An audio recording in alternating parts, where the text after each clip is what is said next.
Time now for the voice of the land on the Big Play Network with your hosts, Kevin Arnold and Always Positive Jay.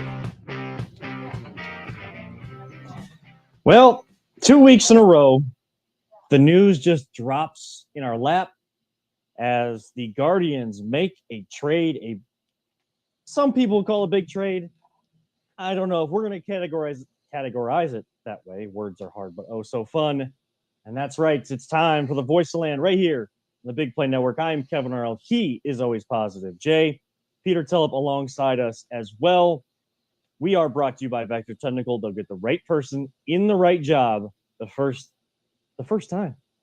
More information on them to come as the show goes along. I mean, everything's all thrown off because we think, oh, well, it's the dog days of summer. Yes, the Browns have started training camp and there should be news to talk about, but there's not a lot of news to talk about. There was a lot of news yesterday, but it's more national than it is local.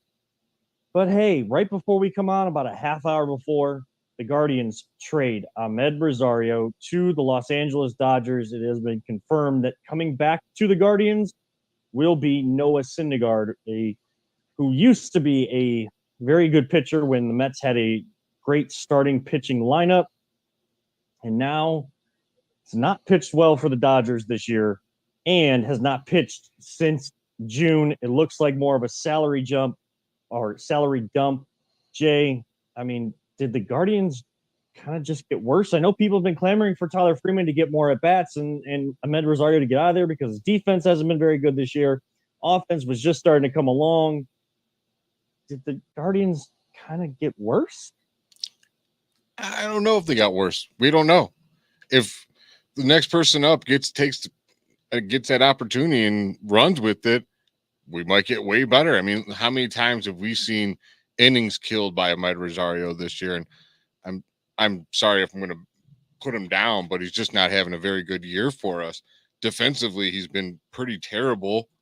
But you trade for Noah Syndergaard, who at first, like, I didn't even realize what his stats were because I don't pay attention to the Dodgers. And I was, Noah Syndergaard. And then I look it up and I'm like, Noah Syndergaard. Yeah. 7-something ERA. I'm like, whoa, that's pretty high. But I think they want a veteran pitcher in there to just eat up some more innings because our bullpen is just cashed right now. And they need a break big time. So I don't think this is the only move you're going to see from them, though. I mean, it better not be. I mean, that's probably the next question we need to get to before we do that. You kind of proved a point for me because on Twitter or X or whatever we're calling it now, whatever Elon Musk decides he wants to do with that app, it's still more popular. Can we just call it Twitter, please, on this show, like forever? Yes, we're gonna call it Twitter. Don't worry. Because I just can't. I'm not gonna. I'm still getting used to calling the Guardians all the time. I don't want to be saying I'm zeeting people and whatnot. Like, nah. Yeah, no, we're not going down that road. We're just gonna stick to Twitter.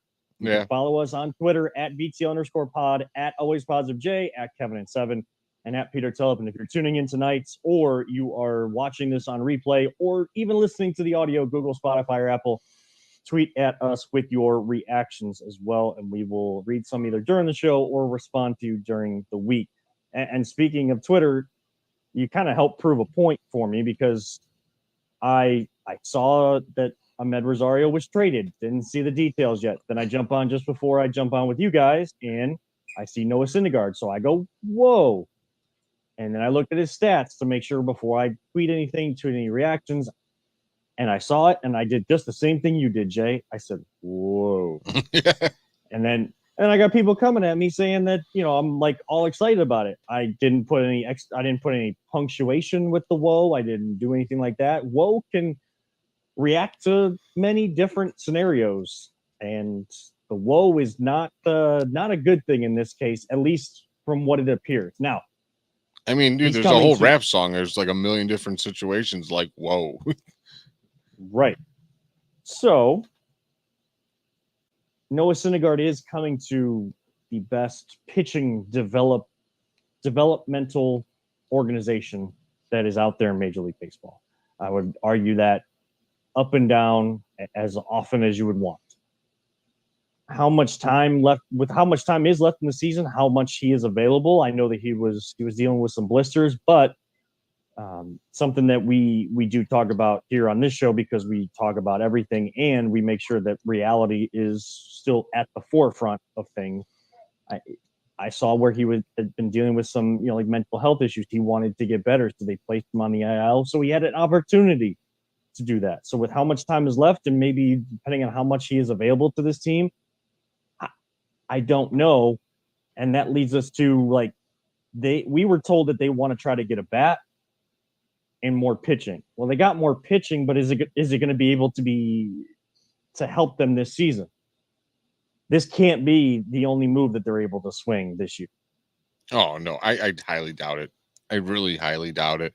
You're only if they're in buy mode, they cannot. You're 3 games out of the division. You gotta go for it. And did the Twins win today? I don't know. No, I think they lost. Well, that's good. So no, we're only out. 2. So you're even closer. Make the move. Go for it. Like I've been at, you'll see on the video, I go around, I ask everybody when I went to Andre Knott's golf outing, which I'll tell you about later. But I asked you guys the same question last week. You went 19 years of last place in 1 World Series or 20 division wins. And I'm pretty sure we all said we would go for the World Series. I didn't say 10 years because I wanted it to be so tough that you actually were like, I would sacrifice 19 years to get that World Series. That's unrealistic, obviously. The point is, we want to win. Like, this city is dying. Are we now the longest team, the team with the longest streak of not winning the World Series after the Cubs won? We are. Yes. Yeah, I don't want to be on that list no more. I'm done with being on that list. 1948, so we're at 75 years. I mean, our attendance is up more than ever. So we're putting out. Let's see it, owner. Let's kick it back to us, man. Let's get some bats out. Let's get a bat out there. Let's get another pitcher. I don't care. Like I want this team to just go all in. I want them to go. I want them to be one or the other. We still have a chance to make the playoffs, and when you make the playoffs, there's always that chance. There's always the opportunity to go. I know that this does not look like a World Series team, but I would rather have the opportunity to see what they do. They play well enough to win the division and get into the playoffs and see what that team looks like in a playoff series, playoff matchups. Again, here, I'll ask you, is there anyone in the American League right now that you think is an unstoppable force? Like, you're just like, well, they're going to the World Series. Like, they're just loaded. Like, the Braves look like that in the National League, kind of. American League, Yankees ain't doing nothing. Like, Tampa Bay, they started off red hot. They're just pretty good now. Texas down is to earth. Yeah. They have no playoff experience. Like, make the move. Go. Get back in that World Series. Like you said, right now, we don't look like a team to get into the World Series. So make us look like a team that can get to the World Series. Like, this young pitching staff is just unbelievable. We are in it, and we had Tristan McKenzie go down and Bieber go down, and we're still in it. Never let that window or that door close. Keep that open as long as you can and keep taking stabs at it, those playoff runs. It's like they dip their toe in the water, but they never jump in. Yeah. So I keep preaching it, Kevin. I'm trying to will it into the universe. I don't know what bat they can get, but they gotta. There's bats out there. I don't care. Like, everyone's like, well, what are you gonna get? Do you know all the players? No, I don't know who's all available. They know who's available. There's someone out there that's available. We have constantly hear about how we have all this great prospects in our farm system, so rich. Well, why don't we just dip into that farm system a little bit?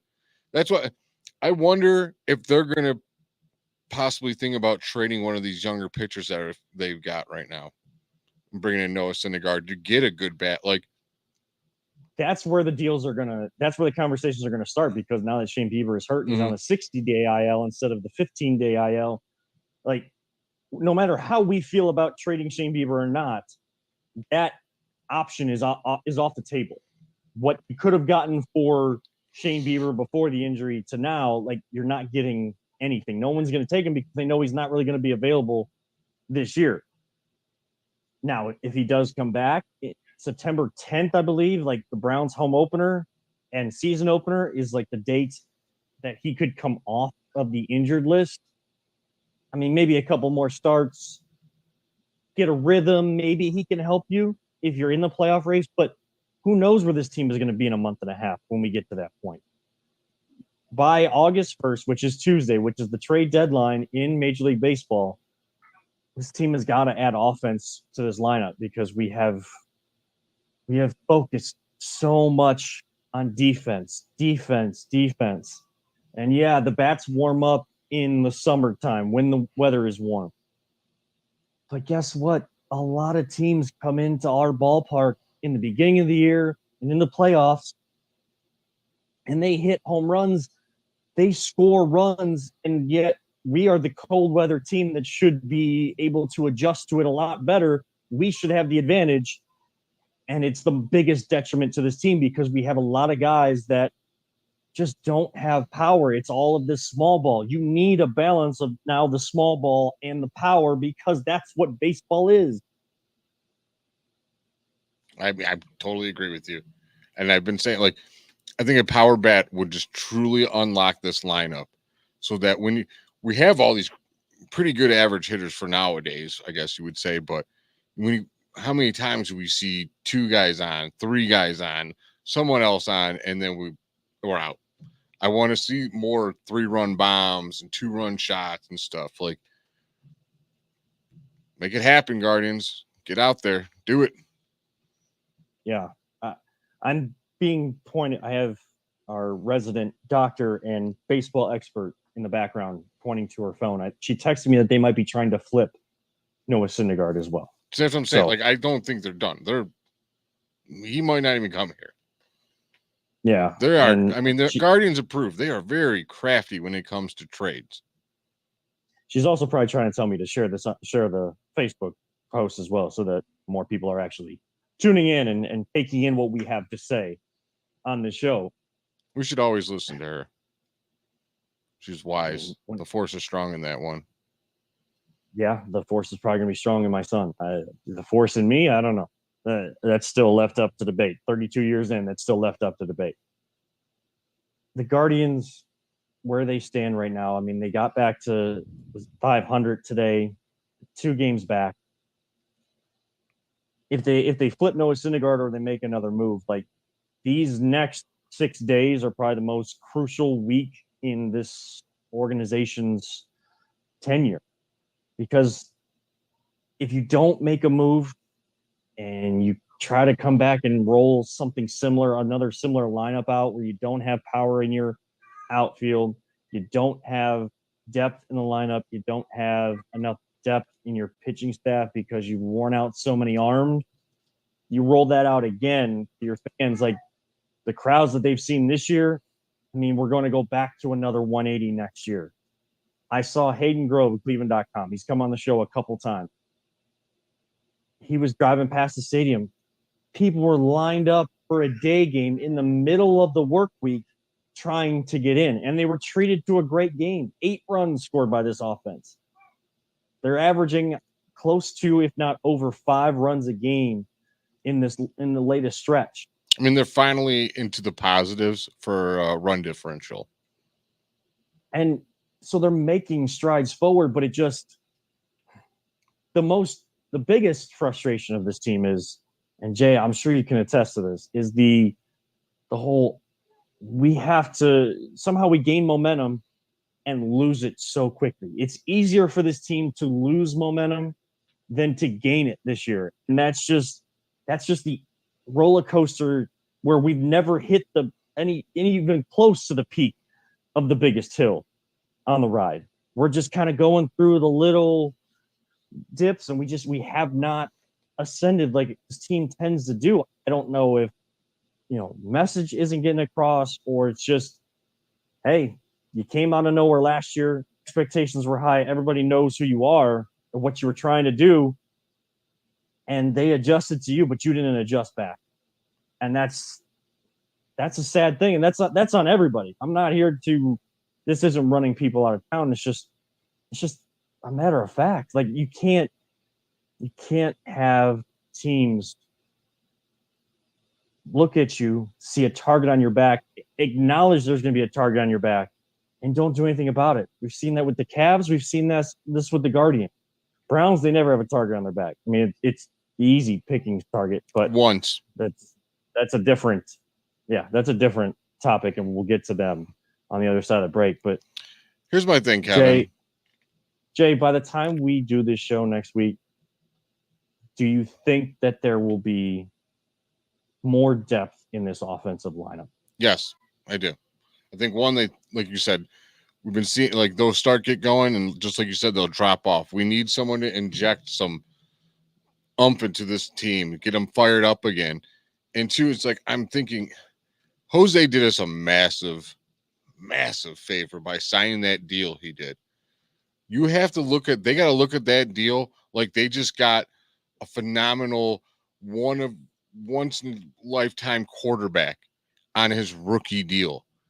You have every year in his deal, they should be all in every single year they have Jose on that deal.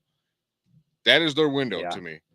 So every year that dude's on that contract that he's taking that pay cut for, they should pay the team back and the fans back and him back by going all in and capitalizing on this dude's amazing career. Like Jose Ramirez should not be one of the great players that go down without being a champion. With the money that's coming into the sports world nowadays, I mean, Jaylen Brown just signed a 5-year, $304 million Supermax. And I've heard a lot of NBA experts say by the time we get 5 years down the road, and it's not a very long road to go down, that contract is going to look minuscule. Like that's just insane. And as more money comes into sport, baseball doesn't have a salary cap like basketball does, but that salary cap can continue to rise, and those contracts are going to look more like baseball ones do now.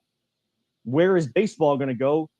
Wherever it goes, if the money gets more, Guardians are going to be left further and further behind for how they have to operate. Now they're not the only team, but at least some of the other teams try to adjust the best way they can. Like Tampa Bay, yes, they haven't played well, but as of late, but they have made adjustments to develop the power in their lineup, so they're not paying a lot, but they can still contend with some of the other teams, and they're in one of the toughest divisions in baseball. Guardians need to take a page out of their book. We give them all of our players, so we might as well take a page back from them. Ahmed Rosario, if you're just tuning in, traded to the Dodgers. In return, we get Noah Syndergaard, who's 1-4 with a 7.10 ERA, has not pitched since June, been on the IL, and we'll see if the veteran coming to a pitching factory can turn it around and maybe help this team down the stretch, as they are down 3 of their top 4 starters still. Each week. Best wishes to Ahmed Rosario. Thank you for, yes, you can't say he never hustled. He did, like I always say, as long as you try your hardest, I'll always root for you. And he always tried his hardest. He had a couple great seasons here. This year it's been rough. Well wishes. Wish you the best, man. And sorry about it, Miles Straw, but you just became scapegoat number 1 because people don't have Ahmed Rosario to. They keep making plays like he did today in the outfield. He had 2 great plays. It just keeps him afloat. We see the reality. I'm talking about. I know they're going to come people that they always have to find that 1 or 2 person on the team to completely just destroy and try to run out of town, and then stand on their platform and love it, and then they will complain when who they wanted to take that spot doesn't necessarily work out because it's a different role for that player, and it takes a big transition. Tyler Freeman, hope you're up for it, buddy. I know you can hit, and I've seen you in the minors before. Let's make a change there at shortstop. Let's see a little bit better, and I would not want to see those that wanted Ahmed Rosario out of here, what they would do to Tyler Freeman, and if that doesn't improve. But baseball-wise, we know we're going to keep talking about it. The season is still going on, and by the time we get to our show next week, there might be some other new Guardians to talk about, and we will touch on that then. But, hey, I know they're not in season yet, but training camp did open. So we are officially into the preseason for the Browns. We'll talk about them and some NFL contracts on the other side. This is the Voice of the Land on the Big Play Network.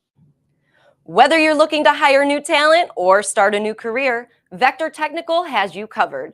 Vector Technical is a 28-year-old staffing firm that has helped thousands of job seekers advance in their career with reputable partners throughout Northeastern Ohio. Vector Technical is more than just a temp agency. With an above-average hire-in rate of 1 in 4 candidates, Vector works hard to connect the right person with the right opportunity the first time. Vector Technical hires for skilled manufacturing and light industrial work and is sure to have a career that you've been looking for. To learn more, visit our website at www.vectortechnicalinc.com. Welcome back to the Voice of the Land right here on the Big Play Network. Just got done talking baseball, Guardians. Again, the news breaking just before we came on tonight. Ahmed Rosario no longer with the Guardians. He is headed to LA. And in return, Noah Syndergaard coming to Cleveland. As more details come out on it, we will try to update those as we are on the show here tonight. We do switch gears to football. It is the start of the preseason. Browns opening camp reported on Friday and then flew and practiced now 4 days at the Greenbrier in West Virginia. A lot of talk about the Greenbrier, what it has to offer. Browns on an off day today. Jay, just from kind of what you've seen. I know that the defense had a really good day yesterday. They're just starting to ramp it up. They're in a much earlier state than most other teams. Most other teams are just starting to break into camp. Jets and Browns have been going since last week. Things you're seeing out of the Greenbrier, comments from some of these players. What are you liking? What are you not liking? Or does it even matter? It doesn't matter, Kevin. I'm trying. I was like, maybe I come up with some good take, and really, it just doesn't. I know. matter. I was stalling because I could see your eyes and I could see your mind just spiraling out of control, trying to figure out what to say. You know what? The most interesting thing out of all the training camp I heard, and the funniest thing I heard, is Gerard Cherry, who is humongously jacked, was afraid to go play with the Birds today in the Hawks and stuff with Tony Grossi. That was the only thing that's honest. I swear to God, it's interested me throughout this whole thing. It's the defense is ahead of the offense. Well, they should be because they know what plays they're doing. They know what they're doing. Yeah. What do I don't care what they do in this offseason. Every offseason we get hyped up every single year, and it's just like, does it matter? It won't matter until we actually see it translate. Like exactly. Everybody says like this is the most talented roster we've had, and they're saying it like it's some new thing. When have we heard that before, Jay? This is the best roster this team has had since '99. I've heard that half the time that they've been back since 1999. I think in 2016 and 2017, especially 2017, we kind of knew that, boy, this team doesn't look very good. It looks like they're just tearing it down to the bare bones. They're really going for Moneyball here. We didn't expect to see 0-16, but that's where we got to. We got to rock bottom, and yet we still, all our memories of actual football that matters is finding new ways to lose instead of reinventing ways to win here in Cleveland. I know that Miles did speak, though. That was one of we don't really talk about press conferences here on the show, but that's one I wanted to touch on with you, Jay, because we know the comments that Malik Jackson, former Brown, made about Myles Garrett, because he was here, he was in the locker room, and brought into question his leadership. I think Myles took the right route in how he responded, but just like your reaction to kind of Malik calling into question his leadership and how Myles decided to respond. And some of the videos we've seen of him actually, like, not just for the camera, but him working with some of the younger guys. I thought the dude, what he said was absolutely ridiculous. When I heard that a while ago, I'm like, he doesn't lead, he doesn't show. Like, do you see how huge and cut and jacked that dude is? he doesn't take days off. He works out like LeBron. Like, he is leading by example, and he said it perfectly. Like, not all leaderships are stand up rah guys like Ray Lewis. Some of them are like we said, Nick Chubb, who just also lead by example, work hard. And I see him out there trying to help the young guys on videos and stuff. Like, I never see him straying away from his teammates or nothing, or being a me guy ever. Like, I don't know. I think it is, some of the criticism he catches is absolutely ridiculous. Yeah, some of the criticism he does catches is definitely ridiculous. Now, other criticism, I've been critical of him. I mean, I want to see the next step in leadership. If leading by example is his style, the next step in leading by example is making the play at the end of the game. Now, he's made plays in the game. I'm not here to say that he has never made a play at the end of the game. But, and a lot of people probably throw stats at me to say, like, oh, he's the most blocked player in the league. Yes, I know that. He's made this many plays in the fourth quarter of a close game. Yeah, I know that there's stats out there, but in those bigger matchups, eye test wise, he makes big plays early and then goes away when the game is still close and it's on the line. Yeah, we trust him. A lot of fans trust we have the quarterback now to bring us back if we're down, like that quarterback to have that clutch gene. But guess what? If you score too early, your defense needs to be able to make a play. You need to be able to get off the field. You need to get off the field on third down. I still go back to sack on second down in the divisional round. We can say that the Dirty Dan did us dirty in that game against Kansas City in 2020. But you have a backup quarterback you get a sack on second down, put him in third and long. Patrick Mahomes, you feel like he's in 3rd and 2 with a 3rd and 13. Chad Henne, that better be a 3rd and 13 that feels like a 3rd and 18. Feels like 3rd and a mile. We make the sack. We're celebrating our individual accomplishment. Chad Henne goes and runs and puts him in position to get a 4th and inches. Of course, Andy Reid's going to go for that and seal the game away. Those are the moments. Now, we haven't had many playoff moments. I know that. But if you're going to win a division, these AFC North games, Jay, are going to be close. People can say that Pittsburgh sucks. I mean, yes, Pittsburgh sucks. I hate Pittsburgh. That's a common thing on here. I hate Pittsburgh. But in reality, they have not had a season below 500. They have a culture. They have a coach that has established what he wants to do and gets players to play above maybe what they are. Kenny Smallhands beat us in the last game. Those kind of games you're going to have to win this division, and it's going to come down to either the quarterback making the play or the quarterback of the defense, and that we go to Myles Garrett for him or Denzel Ward, someone on the back end. Someone's going to have to make a big play, and that's going to decide whether this team goes over 500 or not. I'm not going to make any excuses this year. There's no excuses for anyone on this team this year, Myles Garrett included. He has the defensive line around him now that he's never had before. He's got a complimentary end on the other side of him that's better than anyone he's ever had before.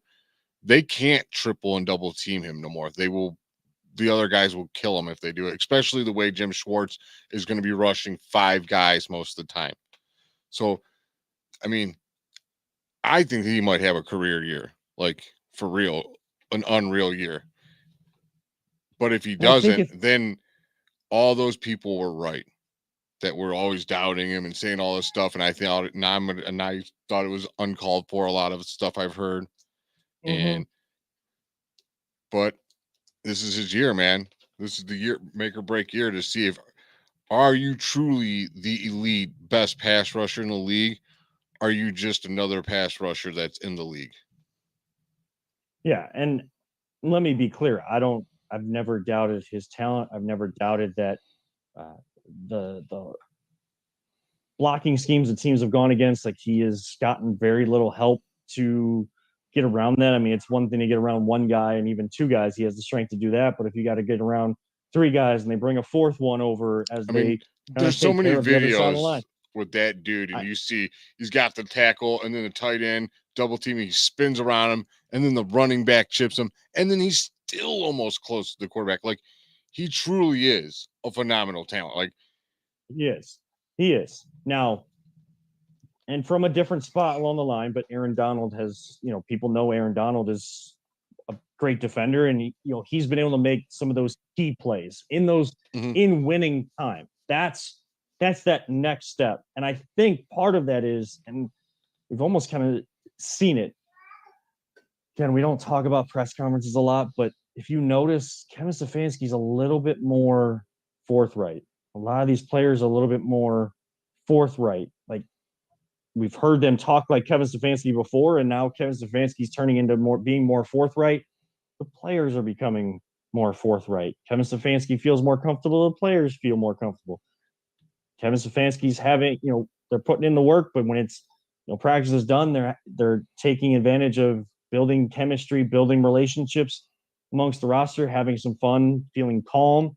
Players are showing that as well. Like, those are those things that matter, not what they say, but how they're saying them, what their body language is telling you. That's always the things to watch in people. And it sounds like from Miles that defensive player of the year thing, I know in the back of his mind, he still wants it, but I think he's focusing on what he can do and how he can help the team win from a leadership standpoint, on-field standpoint. He's focusing on the team aspect of his talent instead of just the individual accolades for his talent.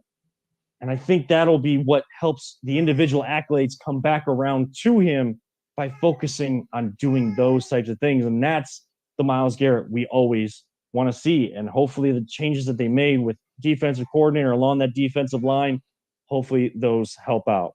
Do you know what the one thing we keep talking on, bring this back, of all training camps, you know what's the most important thing all the time, every day I look for? The no news, no injuries. Yes. That's all I ever want to hear about. Well, you won't ever see no news, because if there is the no news that you're referring to, and I don't want to put it out there in the atmosphere right now, but everybody knows the no news that we're looking for. If there is no news, which is a good thing, news is going to be manufactured because you got to talk.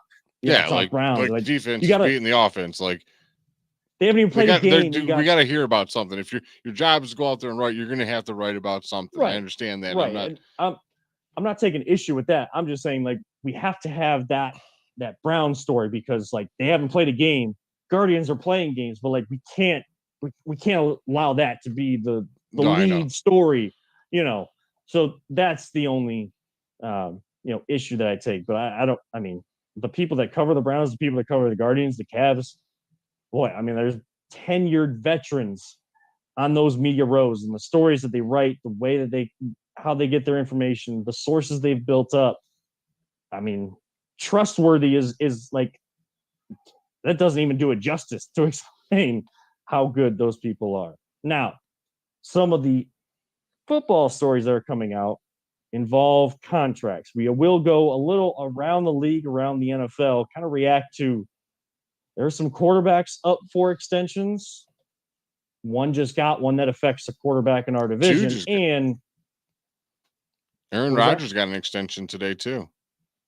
Well, I'm trying to tease this going into break, and then just I knew you knew which one. Well, there's ones that are on rookie contracts up for extensions. One got one that affects another one in our division, plus the running backs. Where do we stand on the conversation around the running backs and their contracts? Saquon, what are you doing? We'll talk about that next, right here on the Voice of Land, the Big Play Network.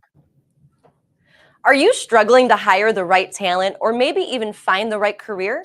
Vector Technical makes it easy. Since 1992, Vector has provided Ohio employers with a reliable process for hiring and have helped thousands of job seekers advance in their careers.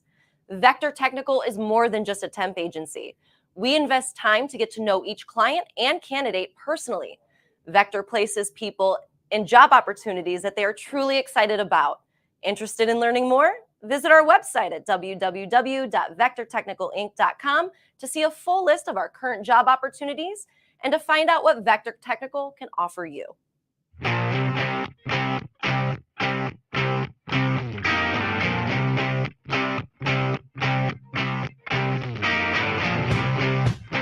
Get your gear at voiceoftheland.com/shop. Welcome back again to the Voice of the Land, our Wednesday, July 26th, 2023 edition of the show here on the Big Play Network. Kevin Arnold, always positive. Jay Peter Tellep with you tonight. And we appreciate everyone that watches us on replay or listens to the podcast audio form as well throughout the week. And of course, thank you to our sponsor, Vector Technical. Again, as always, they get the right person, the right job the first time.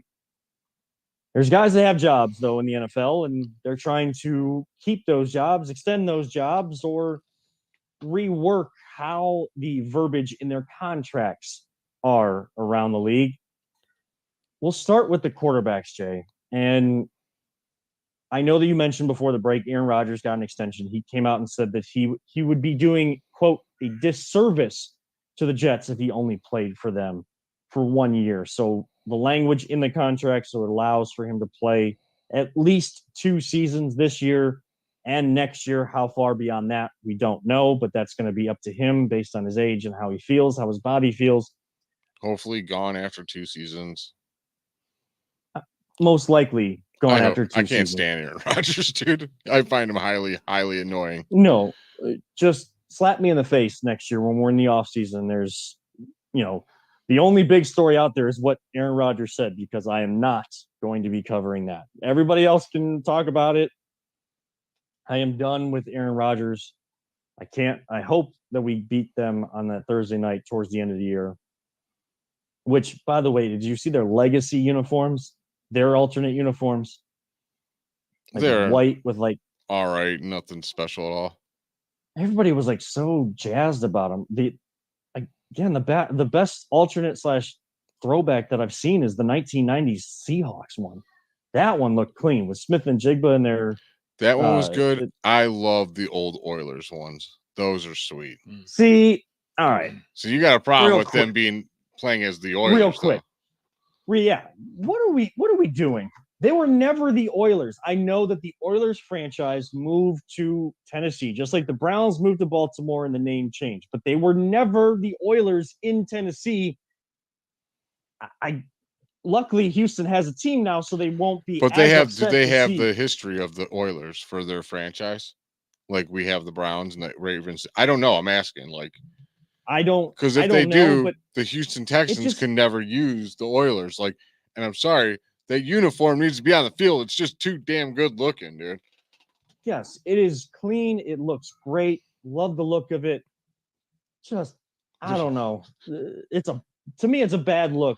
There's no oil refineries that I know of in Philosophically, it's a bad look. Not the actual combination of colors and uniform. I agree with you. It seems weird. I don't want to get us off track too much because we're actually kind of on time tonight. But the quarterback contracts that kind of matter, that we have our side eye on as Cleveland fans, are the ones that were drafted a few years ago. Justin Herbert in Los Angeles with the Chargers just got his extension to keep him with the Chargers, I believe, through 2028. Well, there's a quarterback that went to Ohio State but won a national championship at LSU, now playing back in Ohio with the Cincinnati Bengals. That is one Joe Burrow. You've seen all the pictures with him being a Cleveland sports fan, but now he is in Cincinnati. Jay, do you think he's now extension eligible? Do you think that the Herbert contract is going to have any sort of impact, or is the Brown family just going to continue to be cheap? Because their owner made some weird comments. Their owner's weird anyways. He's got a lot of weird comments out there if you ever watch. He's a weird dude. But do you think that we're going to see a Saquon situation with him and the Giants that we'll see with Burrow and the Bengals because of penny pinching? As most people know, the Cincinnati Bengals are cheap because they're not the billionaires that own it. They're just a football family. Paul Brown's family owns it. The team is what they make money. They don't have outside sources. So if they do go all in with Joe Burrow and they make him the richest person, you might see a lot of trades after that. I A think lot of people be gone. I think it's going to depend on how the season shakes out. Really, I mean, because You- if they don't get into the playoffs and deep into the playoffs, then I think they're going to cut their losses With it. Joe Burrow? Yeah, No. because they're Do you- cheap. No. Peter, do you? That dude's Peter, one of do like you- probably the second best quarterback, if not third best I quarterback. know, but when you're Well- looking at a ownership that doesn't have like the outside money coming in, I mean, you look at the Haslams. Okay, they spent a ton of money for Watson. Okay, but they're still, it's like they have a lot of money coming in from his businesses, and they have minority ownership. There's always ways they're looking at the naming rights for the stadium to bring more money in. So if you have a family that doesn't have that money, if the team falls off, it'll be interesting to see what happens. I don't know if they're going to get, because look at the way contracts are going. They're not going down. No, I mean, but the teams also aren't making less money. It is unlike baseball, there's shared profit. Like all the teams make Yeah. the same amount of money. So they're not like poor. Don't get me wrong. They're just, they don't have the billionaire backers like all the other Right. teams do. But they definitely have enough money. They make enough money to where they can keep Joe Burrow. If they got rid of Joe Burrow, that would kill that franchise. Their fans would revolt on them. They would lose tenfold if they got rid of Joe Burrow. Like no one would go to the games anymore. The fans would be pissed. They'd all become Browns fans. I wonder if any of them are kind of up in arms right now, because what Peter just described, if they follow that, they kind of wait and see how this year 4 goes. That's the Browns' approach with Baker Mayfield. Mm-hmm. Joe Burrow and Baker Mayfield are nowhere near the same level. As much as I still support Baker Mayfield. I'm not like rooting for him to win or anything, but I was a Baker supporter, and I don't have any ill will against him. I didn't have any need to drag him through the mud like some other people did to try to get him out of town. He, again, another scapegoat for issues that went much deeper than just one person. But if they take the Browns approach with Baker Mayfield, I can admit 10 times over, 100 times over, Joe Burrow is way bigger, way better, way higher on the upper echelon of quarterbacks than Baker Mayfield can ever dream to be in the National Football League. They should be looking to get this deal done right now. You let this go into the final year of the contract, boy, that's where contract, we've seen it here in Cleveland. I'm not saying like I'm going to be, looking at it and like trying to follow it intently, but I mean, probably be laughing at them for dealing with these issues because it's not us. Mm-hmm. But you go into the last year of the contract, those meetings, those talks, those get messy. Well, if they're smart, messy. if they're smart, they will lock him up now. How did everyone see the Lamar Jackson before he actually signed and stuff? How did everyone see the Lamar Jackson thing unfolding? Everybody said he's going here, he's going there. Mm-hmm. No one had him staying. Where do you Right. end up going? They don't. And that guy, Teams don't let franchise quarterbacks go. You guys, they never let them go. They'll bitch and moan Right. and have standoffs, like you might say, or whatever. But at the end of the day, they're gonna pay the guy. right, I but you wish. don't- Oh God, I pray they couldn't pay him and he had to leave this division. yeah, from a fan standpoint, but right now we'll look at it as media people, because I mean that's what we're trying to be, and that's what we consider ourselves anyways. Just an unbiased type outlook on it. You don't want that to get messy because, I mean, somehow they were able to convince Lamar to come back, because that looked like he was out of there because it just, the treatment. Now, his mistake was not having an agent. Exactly what I was going to So- point on.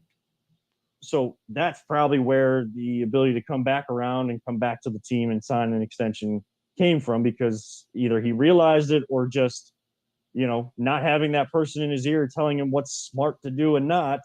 From a business standpoint, every decision he made wasn't necessarily smart. I also don't. Joe just doesn't come off as that kind of guy. My He fear is he's doesn't, going to give him a damn but discount. everybody wants their money. if you earned it, everybody wants their money. We can only dream of a 1/10% of that money I that don't these guys get. I don't But- I don't get the feeling from Burrow that he would not do a Jose Ramirez. No, I don't think he'll give that anywhere near that close of a deal. No, But I think what he's going to do is what kind of they all do, because you always want to be the next higher one yeah, for the next guy, Yes. and you're not doing it all for yourself. You want the contracts to keep going up 'Cause as it a brings whole, as a everyone up, football. yeah. Exactly, you're raising up everyone else behind you. That's one of the big reasons why Jim Thome had to leave, and Albert Bell, like he's like, I have to take this money because everyone else is dependent on me to go and take that contract, which sucked, but yeah. And I hopefully think that that ends says up that- what happened in I Joe want Burrow. I want to jump back to the uniform thing you were talking about before, because with Kevin, you guys were talking about this. It made me think when Houston moved to Tennessee, the first 2 years in Tennessee, they were the Tennessee Oilers. Were they? Yep. Because I remember thinking that when they moved, that what the hell does Tennessee Oilers? It's kind of like the Utah Jazz. Utah is known for its rip roaring jazz scene. Mhm. But yeah, so in 97 and 98, they well, played remember those... the Jazz were in New Orleans. Well, no, I know Yeah, that was my point. Yeah. Is they moved Yeah. to Utah and the name didn't make any sense. But yeah, Same with the Lakers. So Tennessee was actually the Tennessee Oilers in 97 and 98 before they became the Titans. In So 99. now you so- can like the jersey, Kevin. See, yeah, so there you go.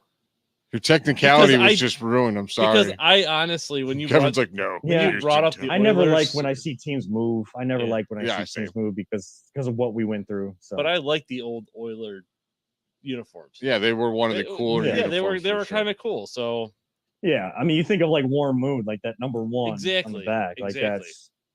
that's that's to me, that's definitely- iconic, man. That's yeah. Well, Man, an and, I Eddie mean, George Oilers jersey would be a cool jersey to have. And I think he played on that. I think he did wear one of those jerseys. he might have, but he's one of those guys that, he was playing when running back mattered. Does Yeah. the NFL has definitely not prioritized the running back position. Derrick Henry is one exception, and Nick Chubb is now considered people outside of Cleveland starting to be considered the best running back in the league. But running backs like Saquon Barkley and Josh Jacobs, running Dalvin Cook. backs, Dalvin Cook, He ain't got a Not job. signed. Kareem Hunt, no job. devalued is the running back position in the NFL. And I understand from like a scheme standpoint, the way the NFL has gone to a passing league, the way that some of these players are being disrespected. Now, I can't feel sorry for Saquon Barkley anymore. Let me just say that right off the top, because you're clamoring about the franchise tag and you're not going to sign it. I'm considering not even playing. He dropped a bunch of expletives, and which could have been somewhat career altering to do that and go at your team. Well, guess what? They offered you $900,000 more for a 1-year deal, so it's not considered a franchise tag. Okay, you sign back. That's fine. You decide to go on another 1-year prove it deal, proving that the injuries are behind you, but you don't get a no franchise tag clause. They can do this to you again next year, and you're right back in the same boat. So then when you start going on the mountaintop and crying boo-hoo or crying wolf, no one is going to come and listen to you. Then you make the running back position less important to those that are trying to support you outside of NFL ownership group. The way that running backs their bodies beat up, I mean, they should be compensated better. And Saquon Barkley was right to kind of lead that. And they did the Zoom call. Nick Chubb came out in defense of all the running backs. And then, Barkley kind of goes and does that.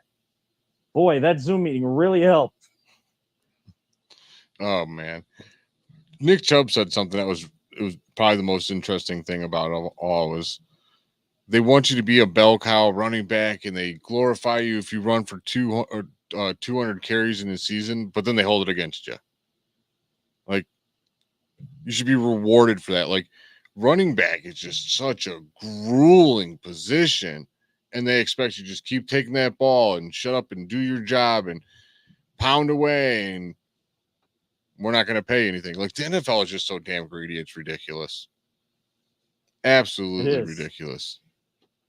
I mean, that's why you're seeing deals for, at best, the 20th best player in the league. I mean, are they going to start breaking down where they're just teams are slotted instead of just a whole team cap? Like, you have $20 million a year for a quarterback you could spend. I don't know if and they're you going to could do that. That's probably not. Yeah, but they need to do something because these running backs are just getting disrespected. It is the true most warrior position on a team, and you're getting concussions, you're blowing your knees out. Like, look at all those old school running backs, how they walk now. Like, they struggle, and you're not going to reward them for that. Yeah. Again, should they be making more than quarterbacks, wide receivers, stuff like that? Maybe not, but I mean, the gap should be a lot closer than it is, and the ability to get these contracts done should be a lot easier than it is. Like, it shouldn't get to the point that Saquon got with the Giants and Jacobs got with the Raiders and all of that. You can talk about their talent or their availability for their team all you want. Having a healthy Saquon last year, boy, that helps his quarterback Daniel Jones get paid $40 million a year. Do you think Daniel Jones is worth $40 million a year? Hell no. Hell no. And all you got to do is look at the record with Saquon on the field with Daniel Jones and off. Two different quarterbacks. You see, I think, more of the real quarterback with Saquon off the field. That dude, we all knew he was going to be talented. Injuries have just hampered him. Christian McCaffrey, injuries have just hampered him from being that. But the talent should still win out. And if they're healthy, you know what you're going to get out of them. You know you're going to have one of the most dynamic playmakers on the field in that game, no matter if people game plan for them or not. They're going to make plays, and they're not being paid for that, which is an absolute shame. Do you ever get annoyed when people like point out how like the Super Bowl winning teams never have good running backs? But then I look at like the good running backs and I feel like they never have good quarterbacks. Like, no one ever does the flip side to it. Like, Delvin Cook, you had the most average, overhyped quarterback in Kirk Cousins. I mean, who's Adrian Peterson's best quarterback? You don't even know who his quarterbacks are because it was Adrian Peterson's show. Guess what? Yeah. The last one I could think of, Emmitt Smith, he had Troy Aikman. They just kept winning Super Bowls. I'm trying to think of like Delvin Cook. He's had Kirk Cousins. Who else? The guy in Tennessee, Derrick Henry. He's got Mr. Average, Ryan Tannehill. Like, yeah. And all it takes is one team to buck the trend, win the Super Bowl with a good running back and a good quarterback, and balance pieces all over the field. I mean, Leonard Fournette helped the Buccaneers win that Super Bowl a lot. Was he the elite running back? No, but he was a damn good running back. Yes. And again, it just takes one team to buck the trend. And then guess what? The copycat They now league. set the trend and everybody tries to follow suit. Oh, this is how you win a Super Bowl. We've never won a Super Bowl. Let's do it this way. Figure out what works best for your team, the talent that you have, put players in positions to succeed. And on the business side, pay them for how much success they bring your organization. Like that, there should be more of a balance there.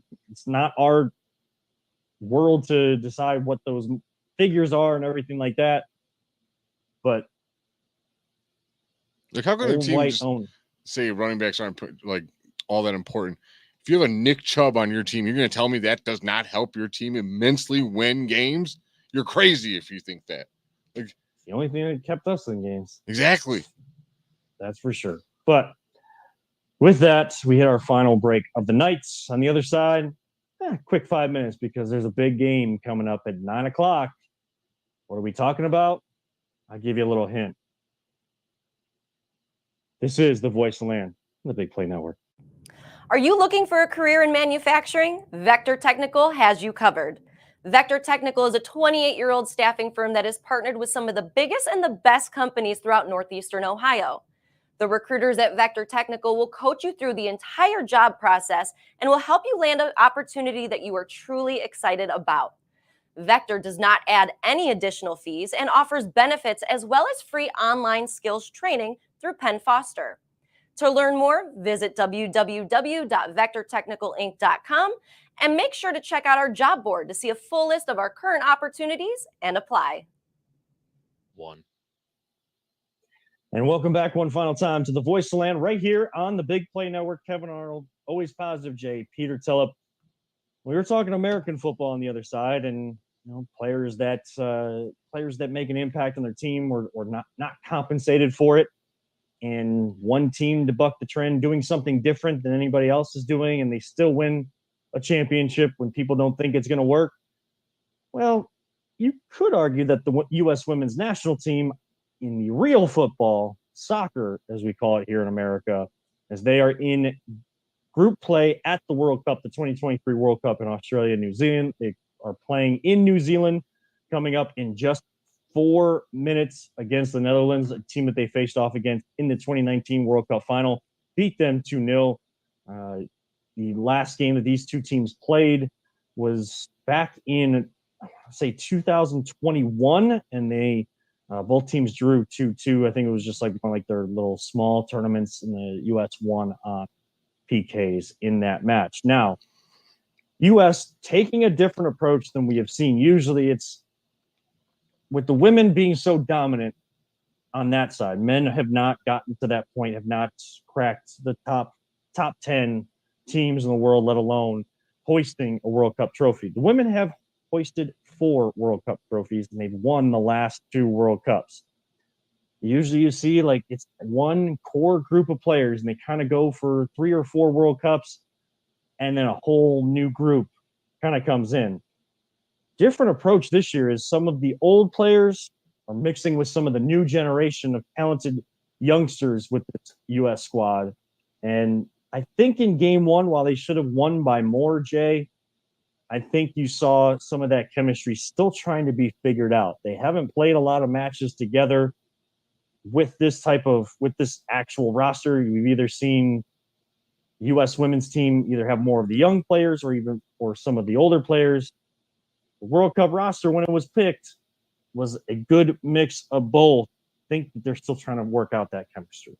Yeah, that's going to happen in any sport. You get a new team together, and you're going to need to work chemistry together. And you just hope that they continue to get better and better as the World Cup goes on. And I think I heard you say it on the radio. They have the opportunity to be the first team ever to win 3 World Cups in a row? Does that go for men and women? That goes for men and women. No Let's men's team has ever won. Man. Now I'm even more excited about it. I would love nothing more than to make history and again continue to prove why women's sports matter just like men's sports. It's all sports. I don't even want to distinguish it between men's and women's. I know that's just what it is, but I mean, who's been more dominant? The women's side. People may argue that the talent level across the world is not the same that it is across the world on the men's side.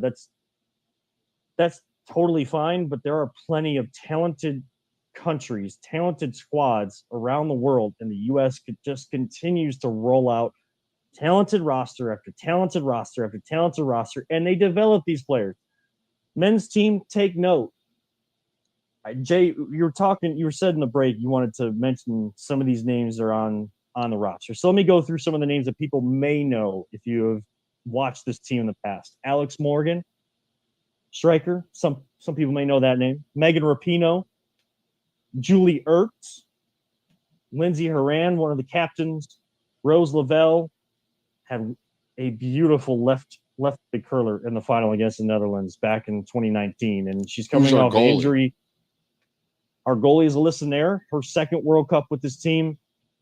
I mean, the defenders keep everything in front of them that just makes her job easier, and yet she has the mental toughness. One of the hardest things to do in the sport of soccer, playing goalkeeper, is if you're dominating possession, you're dominating the offensive attack on the other side. And just like with Vietnam 5 nights ago, they weren't really getting any shots even close to the net. But that one opportunity or those two opportunities they get, they come 60 minutes apart. Boy, you got to have a lot of mental toughness as a goalkeeper to react, Focus. get down, or focus and make that save. Now, some of the newer names that people may not know, Jay, need to highlight someone like Trinity Rodman. Yes, that is Dennis Rodman's daughter. Oh, really? Savannah. Yes. Yes, Trinity Rodman is Dennis Rodman. Oh, cool. Yes, one of the best rebounders in NBA history. His daughter is I believe, 20 years old, one of the bright young stars for the team. You have, I'm just kind of going through here, Sofia Huerta on defense, Savannah D'Amelio, Alyssa Thompson, Sophia Smith. That is a name, Jay, if not for anything else in a soccer conversation, on the women's side of the game, Sophia Smith is a name to watch out for, because this, I'm telling you, as a first-time World Cup participant, this girl has it. Whatever that is in soccer, she has it. This is going to be someone that is probably going to, be that next Alex Morgan or whatever, like that name that you go to. Everybody goes to Mia Hamm or Brandi Chastain from the 1999 World Cup. A lot of people will go to, or they'll go to the goalkeeper Brianna Scurry. They'll go to Alex Morgan. They'll go to Abby Wambach as a former top player. Sophia Smith is part of that next wave, and I think that she definitely has not only a bright present but a bright future ahead of her, and I look forward to seeing how she reacts in a big matchup with the Netherlands here tonight. Go USA! Let's get another win. Let's put ourselves at the top of the group here tonight.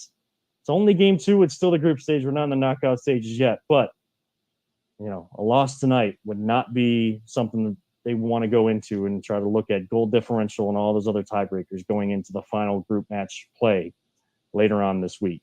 Is there a sport we don't talk about? Do we I don't talk know. a lot of different sports in the show? We did fishing, soccer.